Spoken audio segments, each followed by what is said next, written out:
Mr. Trump, if you arrive in Cleveland with a plurality, and the most, but not a majority, is it legitimate for someone else to emerge from that convention, the nominee, and if so, would you support that person? I think that what should happen, getting back maybe a little bit to your first question, I think that first of all, I think I'm going to have the delegates, okay? I think. Let's see what happens. Let's see what happens. But if somebody doesn't have the delegates, and I guess there's two of us up here that can, and there are two of us that cannot at this moment. But if no, by the way, that is not meant to be a criticism. That's just a mathematical fact, okay?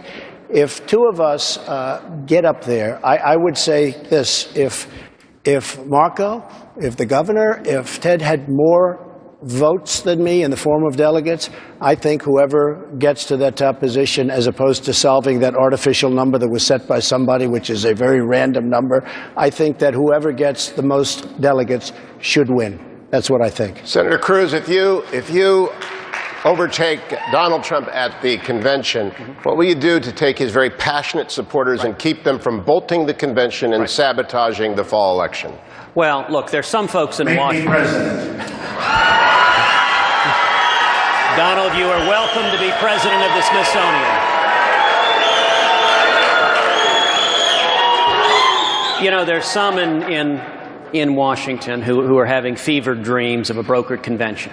They're unhappy with how the people are voting, and they want to parachute in their favored Washington candidate to be the nominee. I think that would be an absolute disaster, and we need to respect the will of the voters. It's one of the reasons why in the course of this election, listen, everyone up here has worked very, very hard, but Donald is right. There are only two of us that have a path to winning the nomination, Donald and myself. At this point, I have roughly 360 delegates. He has about 100 more than I have. We have at this point beaten Donald in 8 separate states all over the country, geographically, from Maine to Alaska, from Kansas to Texas, all over this country. We have beaten him. And so, for the people at home, if you're one of the 65–70% of Republicans who recognizes that if we nominate Donald Trump, Hillary wins. That's why the media wants him to be the nominee so much. If you recognize that, then I want to invite you, if you've supported other candidates, come and join us. We are seeing candidates coming together and uniting.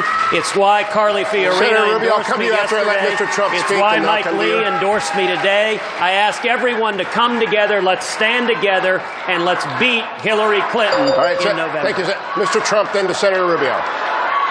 You know, I listen and I watch Ted on television, and when he speaks, and he's always saying, I'm the only one that beat Donald in 6 contests, and I beat him.